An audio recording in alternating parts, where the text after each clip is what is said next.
Okay, mortal questioners. This unit's section is on personal identity and whether or not immortality is possible. Immortality being not dying or continuing to exist. Perhaps continuing to exist after the death of our body. But we'll see whether or not that's possible depending on what we decide makes us us. So that's the first question. The first and key question of this topic is what makes someone who they are. So for example, what makes you the same person you were when you were a baby, say? You've seen pictures of yourself as a baby or a young child, and your parents presumably have pointed to that photo and said, that's you. Well, now clearly in some sense it's not you. It doesn't look a bit like you. You're much bigger than that. You probably have more hair. Your head is less huge in comparison with the rest of your body. You don't drool. You don't need diapers, I hope. So in many respects it's not a bit like you. So in what sense is the baby or toddler in the photograph you? What makes you and that baby one and the same person? That is the question of personal identity through time. There's a separate question of personal identity, which is the personal identity, what defines the limits of me right now. So for example, presumably my face is part of me, but this cup is not part of me. Well, where do I end? Where are the limits of me? What defines what is me? If I get a tattoo, is that part of me now? Whereas before, of course, the ink was in the bottle. Now, is it actually part of me? That would be part of that question. But we're more interested in the first question of personal identity through time. Although, presumably, if you have a good answer to one of them, it should also answer the other. Okay, so let's look at some of the popular responses to this question. And this is one of philosophers' favorite questions. They love this stuff. It's full of cool examples. Well, we think they're cool. You might think they're stupid, but I'll have to defend their coolness. Lots of references to, sci-fi movies and sci-fi books as well. So, awesome. Anyway, alright, first obvious suggestion for what makes me the same as that kid in the picture, let's say. In my case, the picture would be black and white. The first obvious answer is it's the same body. Certainly, that's the answer that you would sort of assume from reading Feldman. Now, Feldman doesn't discuss the issue of personal identity, but it's sort of assumptions about personal identity are included. Alvin ceases to exist. Remember the amoeba when he splits into Amos and the other one. Why? Well, presumably it's different organisms, although he never really settles that issue. But anyway, same body seems like a good answer, because after all, if you're asked to describe yourself, you usually describe features about your body. You say your height, your skin tone, your eye color, your hair type, those kind of things, your sex. These are all bodily features. So, why not that answer? Well, there are immediate problems with saying that you are your body. One problem is that, of course, if you are your body, then that kind of makes life after death questionable. Not impossible, because, of course, as Belshaw mentions, the classic Christian idea of immortality involves bodily resurrection. For Jesus, of course, it happens 3 days after crucifixion, and for the rest of us, it's supposed to happen on the Day of Judgment. However, the contemporary Christian idea doesn't focus so much on bodily resurrection. There's a lot of talk of souls in contemporary Christianity, and we'll get to that idea in a little bit. And in general, it seems there are some worries about resurrection of the body being a route to immortality. Does it have to be made of the same stuff? If it's not made of the same stuff, then have I really survived? I mean, if you cremate me... After all, and one key problem Belshaw mentions is we're made of bits of people that have come before. If you were to ask how old is the stuff that we're made of, the answer is as old as the universe. We're made of atoms, and atoms have been around since the beginning of the universe. And those atoms have been part of other people in the past. I think somebody did a calculation that in every breath you take there's an atom or two from Julius Caesar. I don't know how they worked that out, but probably you're breathing in atoms that were part of people, in the past. In fact, almost certainly. Certainly if you work in a crematorium, you're probably breathing in people all the time. Don't work in a crematorium. I hope it hasn't come to that. Or at least somebody needs to work in a crematorium, and if you do, all power to you. But I don't think I could do it. Anyway, so the problem is if we are our bodies, immortality doesn't look likely. And even if we can be resurrected, who gets what body part? If like 70% of my body is made of people that have come before, who gets to use those bits? If they get made and given new bodies, then there is a problem of whether or not they are the same person, because then it just sounds like they're copies, not the original. Okay, we'll return to that issue in a little bit. Another problem, though, even without looking at the idea of immortality, if we're just interested in the question of really what makes me the same person as me as a baby, I'm not made of the same stuff.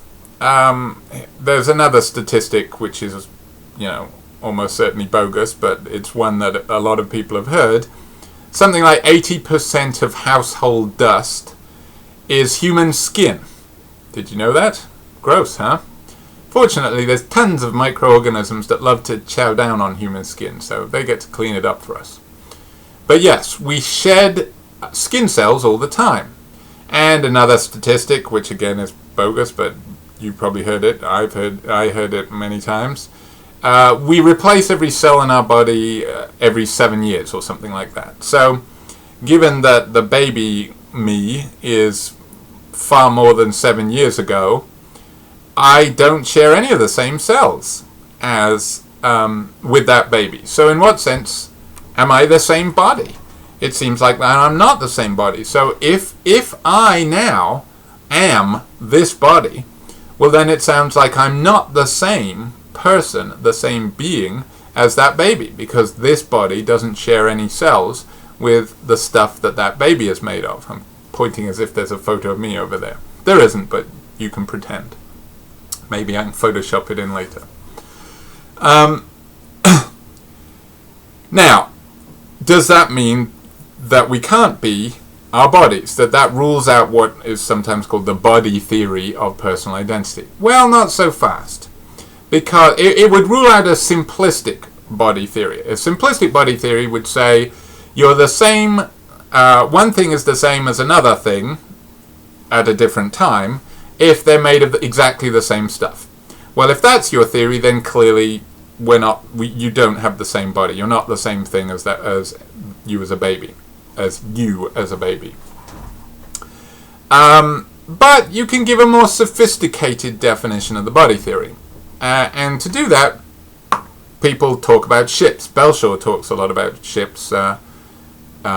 ships owned by the French and then owned by the Cumans and then the Ruritanians. But a famous example from ancient Greek philosophy refers to the story of Theseus's ship. Theseus goes off on a trip around the world, and he leaves port in a fine wooden ship. But as wooden ships do, this one has accidents. Holes get punched in its hull, and they get repaired. It's not enough to sink it ever, but, they run into a lot of rocks, they get attacked by krakens and things like that. So every time a hole is punched in the hull, they limp to an island and they cut down trees on the island and they patch the hull up. And this happens enough times so that by the time they finally return to the port they sailed out from, there are no original planks left. The question is it the same ship? Clearly it's not made of the same stuff, but I think most people would say yes, it is the same ship, because after one repair, nobody would deny that it's the same ship. So you can't, you don't need 100% of the same stuff to be the same person or the same ship. If I were to, for the sake of philosophy, lop off this finger, well, obviously I wouldn't be made of the same stuff as I was 10 minutes ago. I'm not going to do that. Now, how do you do that? No, I can't do it. There you go. No.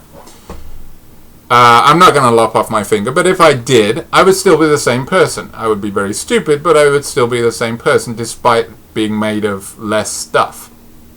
So you can survive losing some of the stuff that you're made of. You've got the same car even though, the tires have been changed. Maybe you've got new paint. Maybe a few panels in your door have had to be replaced, that kind of thing. You still think of it as the same car. So it's the same car, it's the same ship after each repair. Well, in that case, it's the same ship at the end, because it's the same ship, before the first repair, after the first repair, same ship. Before the second repair, after the second repair, same ship, and so on and so on and so on, until it's the same ship that comes into port as went out of it, despite being made of completely different stuff. So if you have a sophisticated body theory that says something like there just has to be, through each change, there has to be a maintaining the majority of stuff, and if that happens through each change, then over time you can change all of the stuff, provided it's in small enough changes at each change.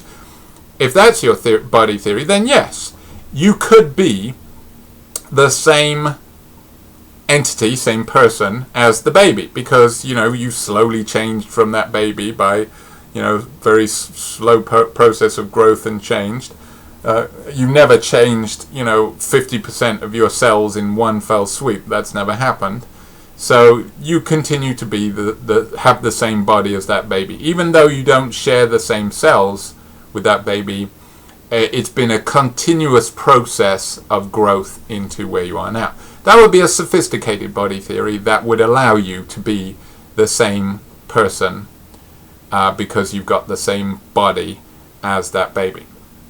All right then, what's wrong with that? That sounds very commonsensical. Well, this is where the science fiction examples come in. And I want to say a little bit about this, because some people, when they take a philosophy class, get very annoyed at the science fiction examples and say, well, what's the point of talking about stuff that will never happen or is totally bogus? Why are we talking about this as if it tells us something about the way the world actually is? Well, it does tell us something about the way the world actually is. It tells us how the concepts we actually have work. So, for example, suppose I ask someone, suppose I ask someone I love, would you still love me if you found out I was a murderer? Now, this is a hypothetical. I am not a murderer. I hope I will never be a murderer. I certainly don't plan on being one. So that's a total hypothetical, but it's a way to find out about their actual feelings right now. So it's a way to find out something real by talking about a hypothetical case. You're testing the limits of in this case an emotion. But what philosophers do when they bring up all these science fiction cases, like the many that are in this unit, is they find out the limits of our actual concepts that we employ right now. So, incidentally, the first philosopher to really explore these issues is the great English philosopher John Locke. You may know John Locke because he was a huge influence on the Founding Fathers. His political ideas essentially are the ones behind the Constitution. They basically ripped off John Locke in writing the Constitution. I don't know if he would have been that pleased about that, given that he was a loyal Brit, but there you go. And he was the first person in his monumental essay on human understanding to really explore these issues of personal identity. And he gives the first science fiction-y example, only it's more like a fairy tale when he tells it. And his story is this. This is a sort of test for the body theory, which he rejects, incidentally. And he rejects it by giving this example. Imagine, in some small country, a prince and a cobbler both go to bed one night. The next morning, the person who looks like the cobbler, sleeping in the cobbler's bed, opens his eyes and says, "How did I, the prince, get to be in this disgusting hovel? Why aren't I in my palace?"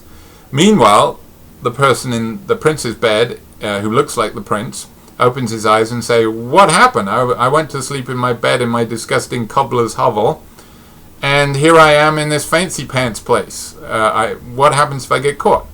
In other words, well, this is what's called a question-begging description of the case, but they've swapped bodies. Who's who? Now we have the person who looks like the cobbler but thinks he's the prince. And then you have the person who looks like the prince but thinks he's the cobbler. Let's talk about this one, who I can't remember which I said. Let's say it looks like the cobbler but thinks it's the prince. Okay, who is this person?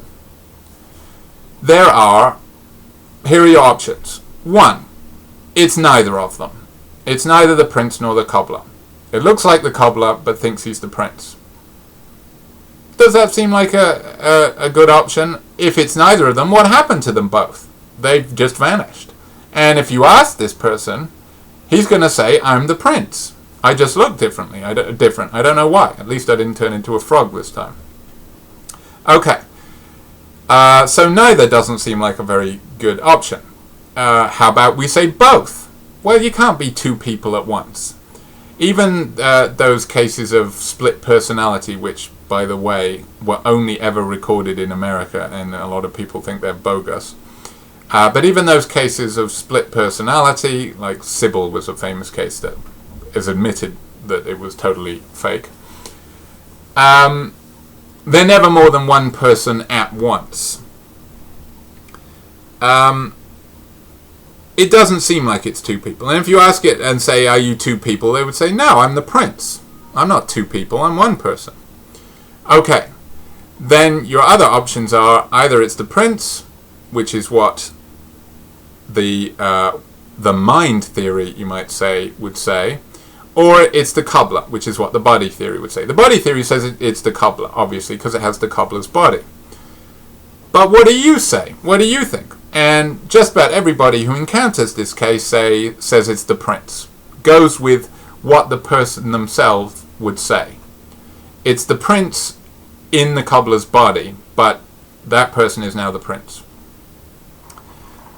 That shows us that our intuitions don't really agree with the body theory, because the body theory has a simple answer and says that this mixed individual is the cobbler, because it's got the cobbler's body. It's always been the cobbler, it's just the cobbler talking funny now. Whereas we would say, no, that person is the prince, which shows that the body isn't really what matters for us. A more recent kind of science fiction-y example is the transporters in Star Trek. Now, I understand it might be possible that some of you have never seen Star Trek, but in which case, shame, and by which I mean, of course, the original Star Trek. Although Star Trek The Next Generation is also good. Let's get into a Kirk versus Picard battle.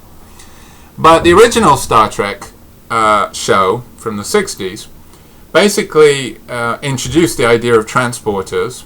They existed in science fiction before, because science fiction is way ahead of, the written science fiction is way ahead of, film and TV, and usually much more sophisticated. But it was the first time it sort of entered popular culture, this idea of transporters. And the only reason they use transporters, where they get inside something that looks like it looks like they're standing on an oven element, and then it goes, and they all go wibbly wobbly, and then it cuts to a shot of an alien planet, which is so obviously a backlot in NBC or somewhere.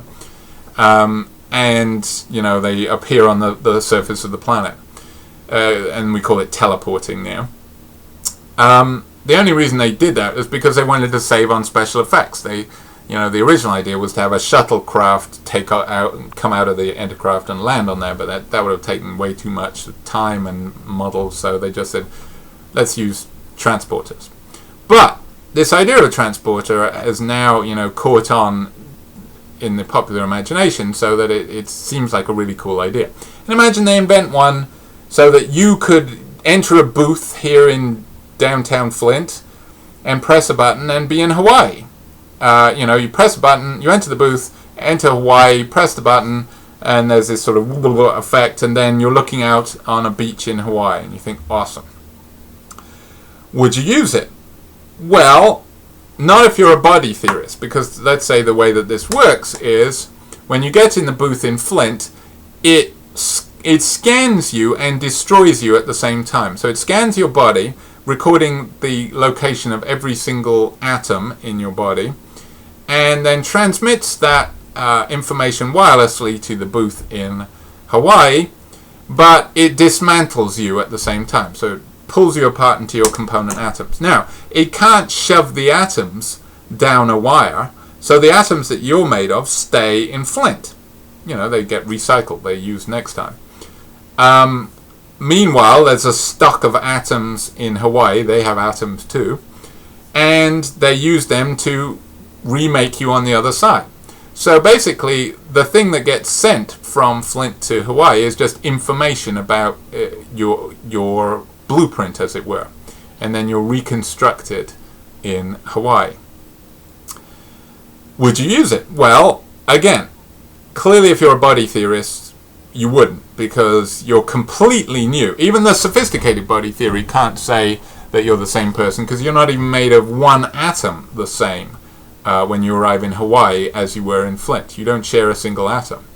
You're made of all new Hawaiian atoms. You're just made to exactly the same specifications, and you remember everything. So the way it appears to you in Hawaii is you remember stepping into the booth in Flint, feeling this kind of strange sensation, and then there you are in Hawaii. I think a lot of people initially say, yeah, you make it. Why? Because there's a person there who looks just like you and remembers being you.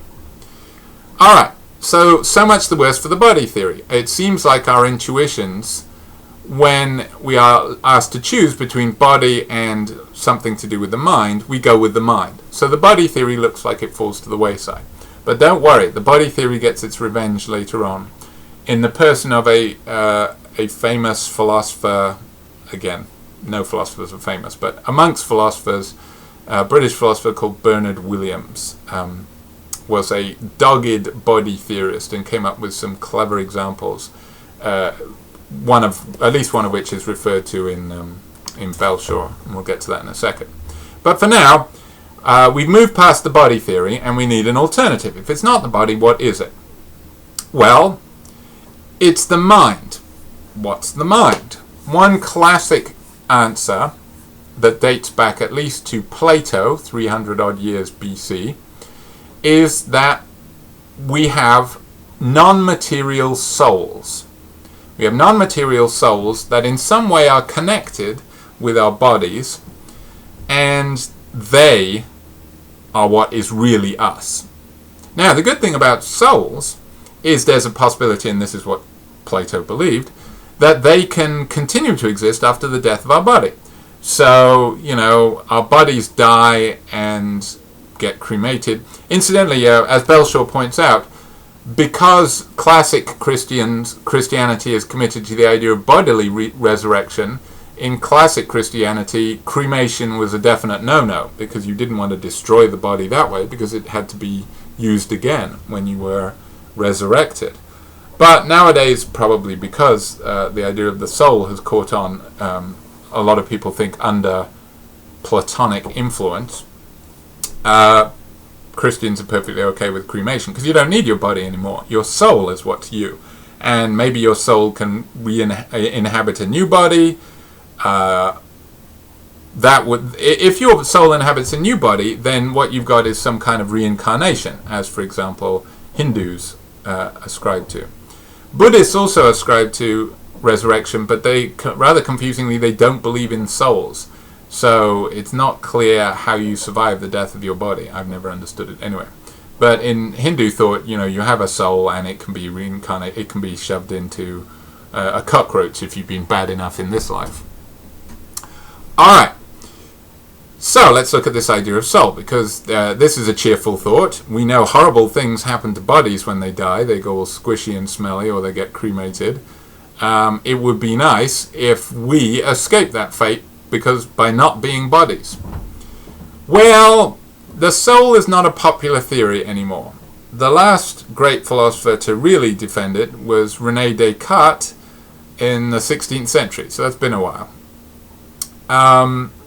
And Locke, who came after Descartes, had some clever criticisms of it. Let's look at two of the major criticisms of it.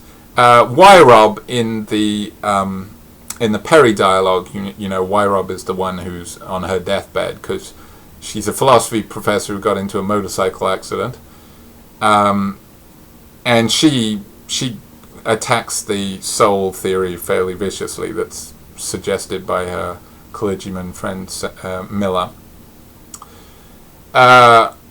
One problem that Belshaw had with it is, how would you ever know? And this is also the problem, a version of this is the problem Weyrob has with it.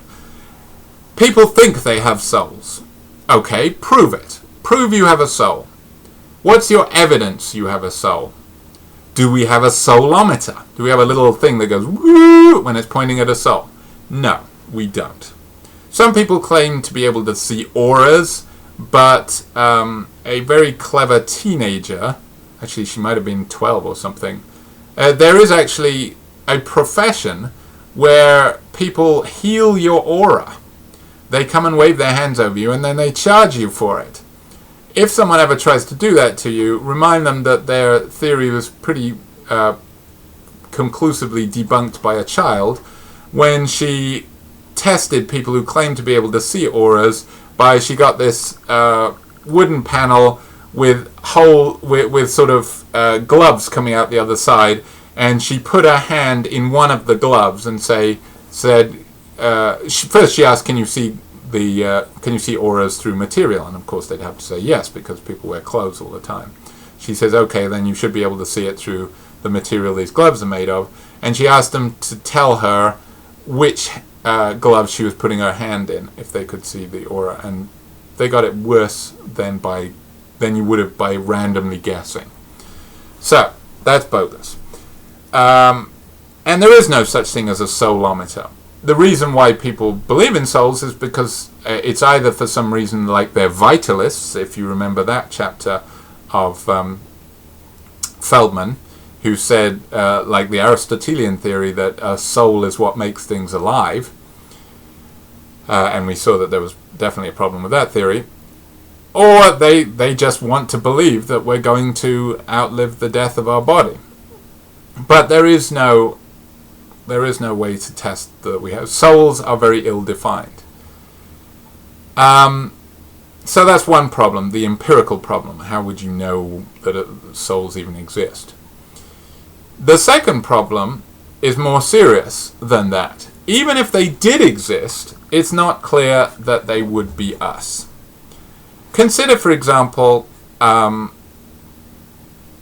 idea of reincarnation. Imagine you're told that your soul will continue to exist after you die, but it will be used by a cockroach.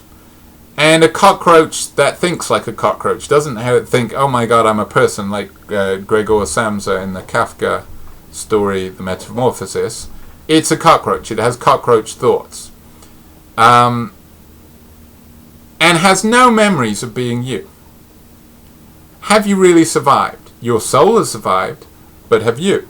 Or, here's the example that Locke gives. Locke says that he met a Christian Platonist. Now, when he says that, he means a Christian who believes in souls. So, at the time Locke was writing, it was still fairly novel that to have a Christian who believed in souls. Presumably, still the mainstream view was resurrection, bodily resurrection. I'm not sure on the dates, maybe not, but still, he definitely does say a Christian Platonist. He says he met a Christian Platonist who he said was a very respectable and intelligent person, so thereby saying, this person wasn't a wacko. But this person reported to Locke that this person, had Socrates' soul. So, Socrates dies, his soul lives on and gets passed on, reincarnation and so on, and eventually ends up being used by this person talking to Locke. Locke is fascinated by this idea. Clearly, he's skeptical, but he asks this guy, do you remember being Socrates? Do you have any memories of Socrates? He says, no, I don't have any memories of being Socrates. I just have his soul. Well, then the question is, has Socrates survived? And Locke's answer is no. Socrates' soul may have survived, but Socrates hasn't. Just in the way that suppose, I die and then, as I said, bodies are made up of atoms that previously composed bodies, and suppose by some incredible fluke, 1,000 years in the future, somebody ends up looking exactly like me and has all the atoms that make up my body now, just by some amazing coincidence. Would that person be me just because they're made of the same stuff? No, they wouldn't. They would just look like me and be made of the same stuff, but they wouldn't be me. At least that's what Locke says. And similarly, so that's being made of the same material stuff doesn't make you the same person.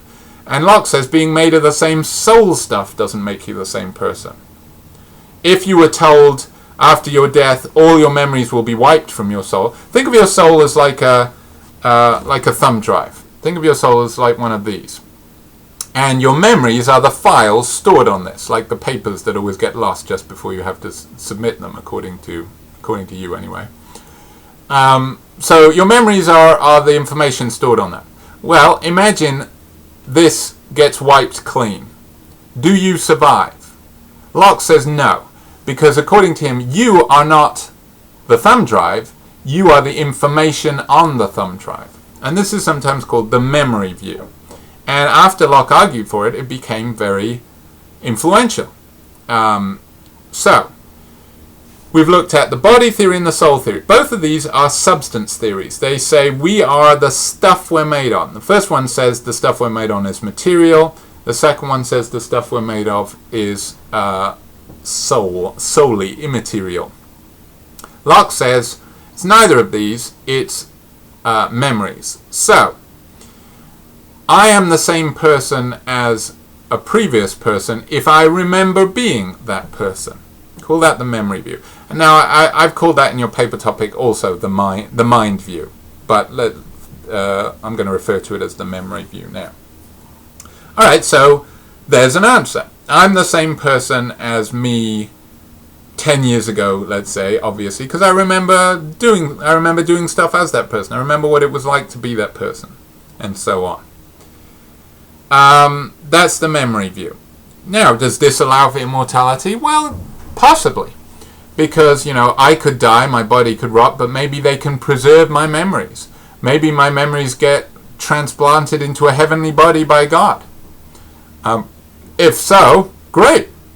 I've survived. Maybe in the future they'll be able to give us robot bodies and they'll just suck the information out of our fleshly brains and install it into a positronic brain or electronic brain, and we'll be indestructible. We'll live forever. that would be something that would allow immortality. However, there are problems with the memory view, of course, and here are a couple of famous criticisms of the memory theory. The first one was given by a guy called Bishop Butler, and it is the problem of establishing the difference between a false memory and a real memory. I don't know if you've ever had this experience, but you tell a little story about something you did as a kid at a family gathering. You said, and then I did this, I slammed the door on so-and-so's thumb.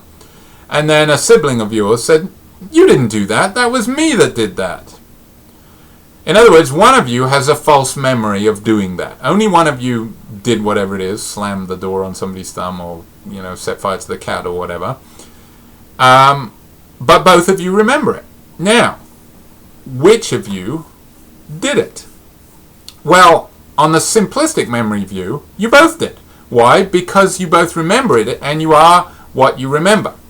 But hang on a minute, you didn't both do it. So there must be something wrong with the memory theory, or we have to be able to specify. Well, perhaps we can say only one of you really remembers it. The other one just thinks they remember it. Okay, but how do you tell the difference? Well, you say the one who really remembers it is the one it really happened to. But if you say that, you now have a circular definition, because what you were trying to do is you were trying to specify what makes me, me, and you specified it in terms of memories. But now you're saying, well, what makes a memory?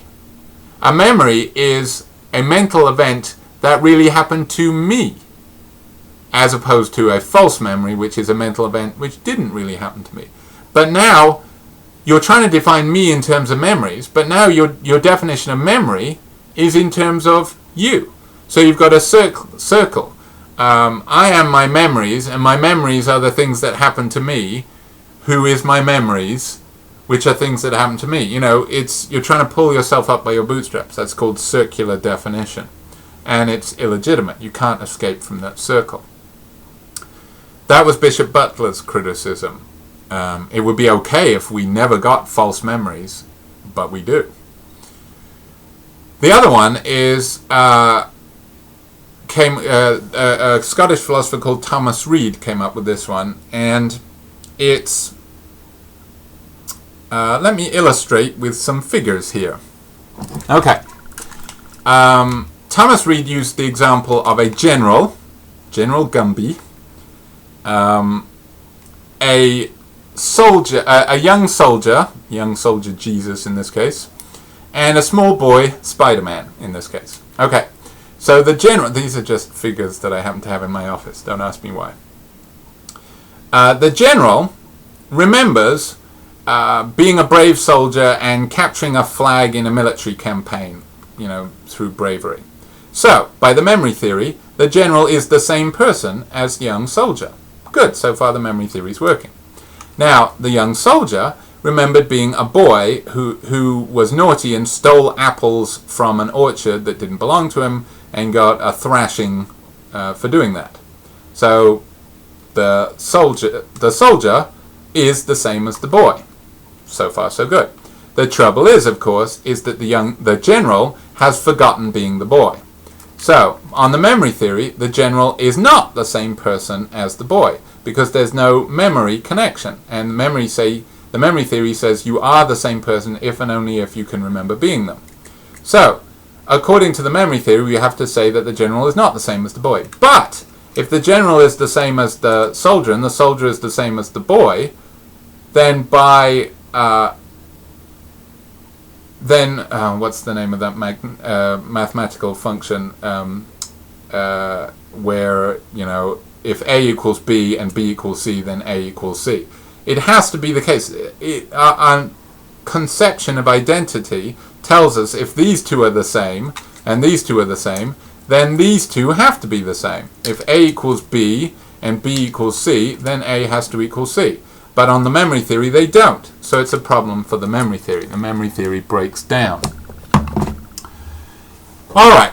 Now, there are a couple of ways that memory theorists have tried to deal with this. One of the more sophisticated memory theorists who also, he's both a memory theorist and he comes up with a sort of replacement for the memory theory. So he's kind of a very sophisticated theorist. And this is the guy who has written most influentially in my lifetime on personal identity. And he's a British philosopher called Derek Parfit.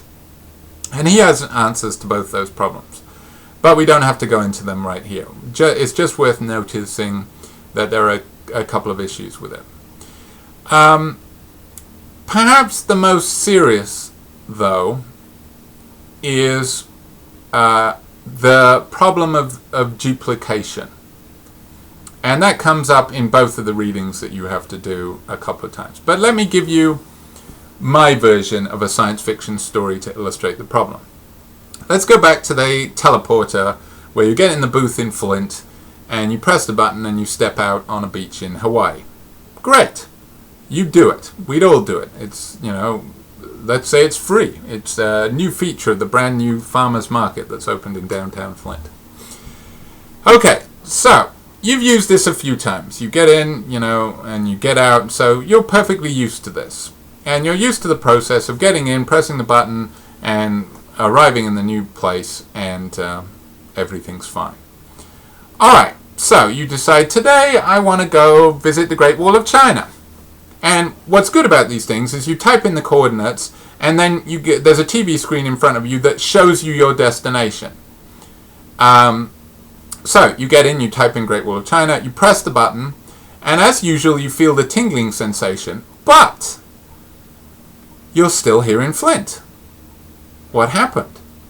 And then on the screen, you see you appear in the booth in the Great Wall of China and open the door and get out and start exploring. And you think, wait a minute, that's me, but I'm here in Flint.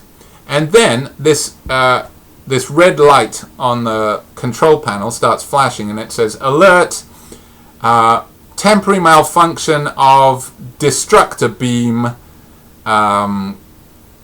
Okay, now it's fixed. Countdown to disintegration, 10, 9, 8, 7. So what's happened is, usually you get scanned and your body gets disintegrated all in one. And then you get reconstructed in your destination all in once. What happened is you were just scanned, you weren't disintegrated. But that's no problem, it's just been a delay. You're going to be disintegrated now. How do you feel about this? I think, speaking for myself, at this point I would think, get me the hell out of here. I would think what's more, that person in China is not me. I'm here and I'm about to get killed. I think we'd all think that. Of course, the person in China thinks it's you. It has all your memories. As far as the person in China is concerned, they walked into a booth in Flint, they pressed a button, it worked fine, and as it always does. So it's only you that's got the problem. But what you think now is, that's an imposter. That's just a copy that thinks it's me. This is me. And if I get disintegrated, I'm dead. I don't think if I get disintegrated, I continue to exist as that person. I think if I get disintegrated, I'm killed, and there's a copy walking around talking it's me. But I've ceased to exist. Well, says Bernard Williams, that's what was happening every time before. So every time you used the transporter, you were killed, and all that happened was a copy that thought it was you came into existence. You died the first time you used one of these machines. And I find that example a little compelling.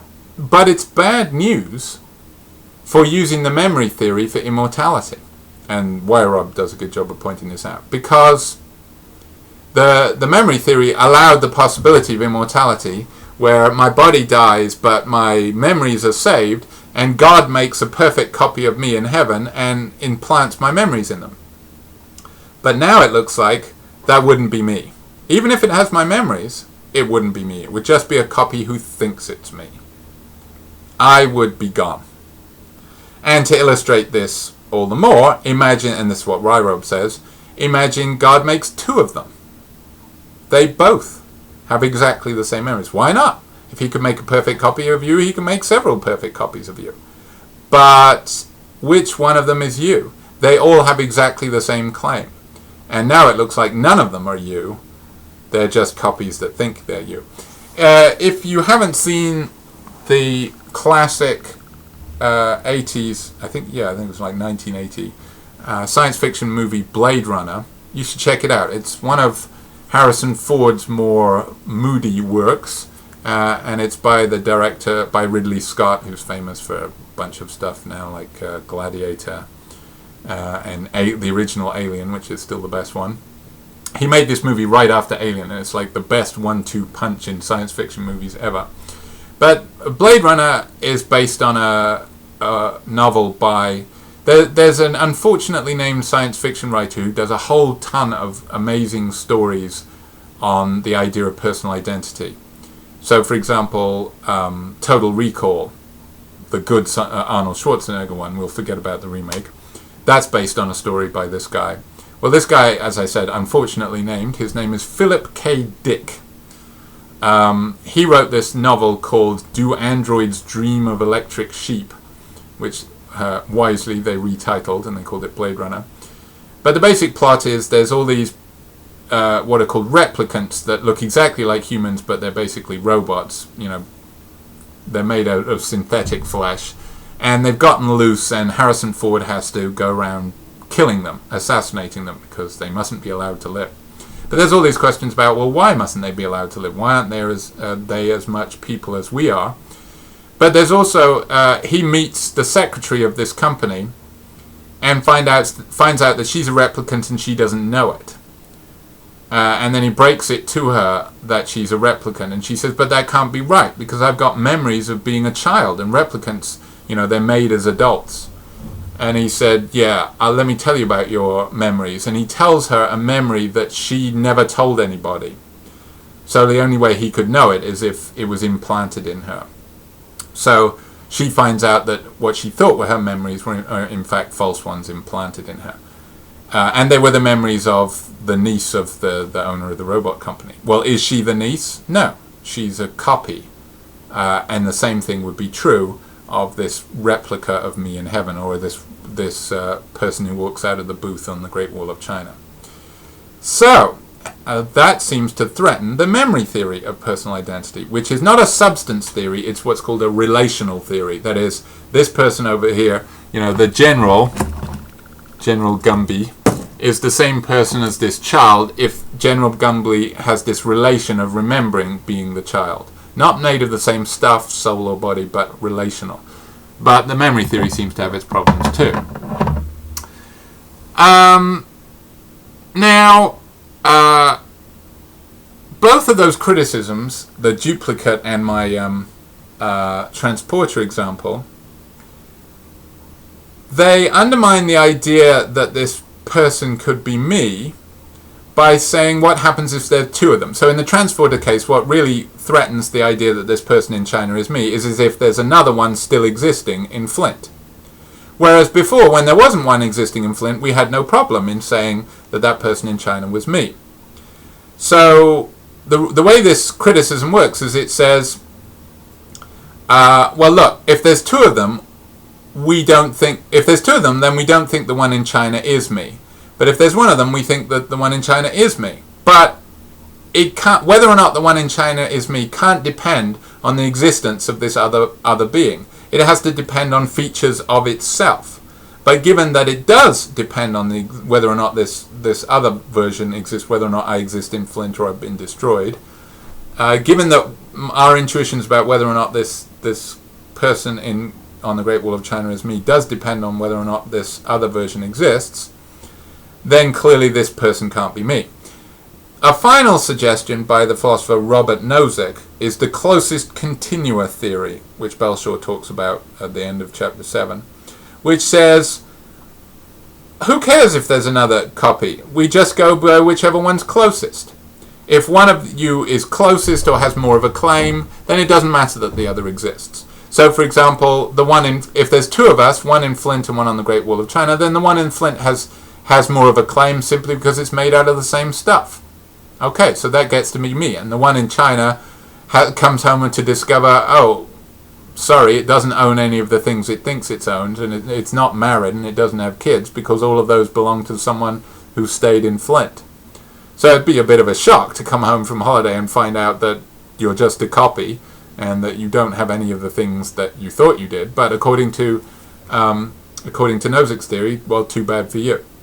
But that doesn't mean that the one that stayed in Flint isn't you. That one can be you, because it's the closest continuum. All right.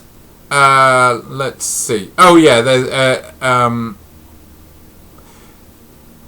what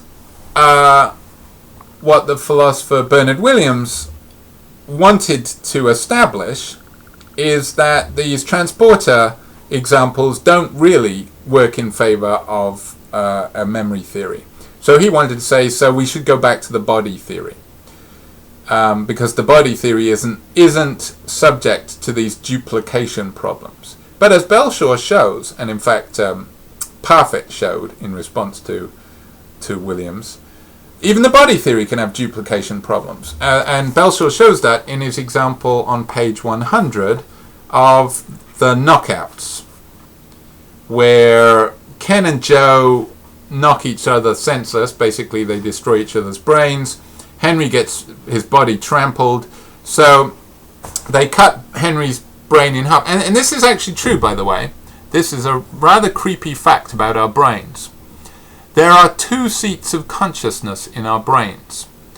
If you want to find out about this, look up brain bisection experiments, where they sever the corpus callosum, which is the nerve, the sort of cluster of nerves that connects the 2 hemispheres of your brains. Some people with severe epilepsy, they used to sever this, and that stops the seizures, but it means that the 2 hemispheres can no longer communicate. And it turns out they both have consciousness. One of them controls one hand, the other one controls the other hand. The left brain controls the right hand, the right brain controls the left hand. The left brain controls speech, so the right brain doesn't get to talk, but it's there and it's thinking separate thoughts. However, they both have copies of your memories. So imagine there's just perfectly symmetrical. Well, you take 2 hemispheres, sever them, put 1 hemisphere, because you can survive with only half a brain. People have. And you put half a brain in, Ken, and the other half of the brain in Joe, and both of them remember being Henry. Now you've got duplication of body, because we think of the brain, because it's physical, as part of the body theory. Body in the sense of being made of matter, rather than the difference between body and brain. So then you get a duplication problem for the body theory. So what are you going to say about that? Which of them is you? They both can't be you, because you can only be one person, but both of them have equal claim to be you. So do we have to say neither of them is you, and you haven't survived the operation? But again, that seems weird, because if only one half survived, we'd say you had survived. But if both halves survives, how can extra success count as failure instead? That's the puzzle. One final comment. Parfit, I said he sort of both defended the memory theory and then sort of had an alternative to it. And he basically says, you shouldn't get too caught up in whether or not that person on the Great Wall of China is you. This idea of personal identity, where there can only be one and only one version of you, he says, that's too black and white. Instead, we should think of degrees of survival. And if several people all think they're me, great. I should care equally about all of them. Why? Because I'm invested in them. They've got my memories. So I shouldn't care whether or not they've got my original body, or I shouldn't care if there's more than one of them. I should think the more the merrier. And I shouldn't think in terms of me existing, 100% me. That baby is 100% me. This is 100% me. He said, we should think in degrees of survival. Suppose we forget everything that happened more than 7 years ago. Well, then the 7-year ago me survives in me, but the 8 year ago, well, that's not even me. I shouldn't care about it. And I should care to only a limited extent about me in the future. Because, maybe they'll be a different person. They'll have different values, like all the hippies in the 60s who turned into yuppies in the 80s. They're different people, and they shouldn't really be invested in each other. But that's kind of a radical view. He says that's actually, he decided that that's actually closer to the Buddhist idea, where you shouldn't be all wrapped up in yourself. You should be invested in everything. He said, thinking about this, before he thought of himself as totally divorced from other people, as sort of sealed in this glass tube. But now he feels like he is much more one with other people, and that he can care more about somebody standing next to him right now than this person who will remember being him 10 years in the future. So, the person who's standing next to him might as well have his money now, because he cares as much for them, than saving the money for this person 10 years in the future who knows if he'll identify with them. Alright, that's a lot to think about, and there's a lot of stuff that I specifically that I haven't talked about in the Belshaw and the Perry readings, but I think it's a fascinating topic, and I hope you do. And it's a very important topic. It's a topic that the more you think about it, the more it kind of blows your mind. Do you even know that you existed an hour ago? Sure, you think you remember happening an hour ago, but are you sure those are genuine memories? And you have false memories, and you've forgotten some things that have happened to you.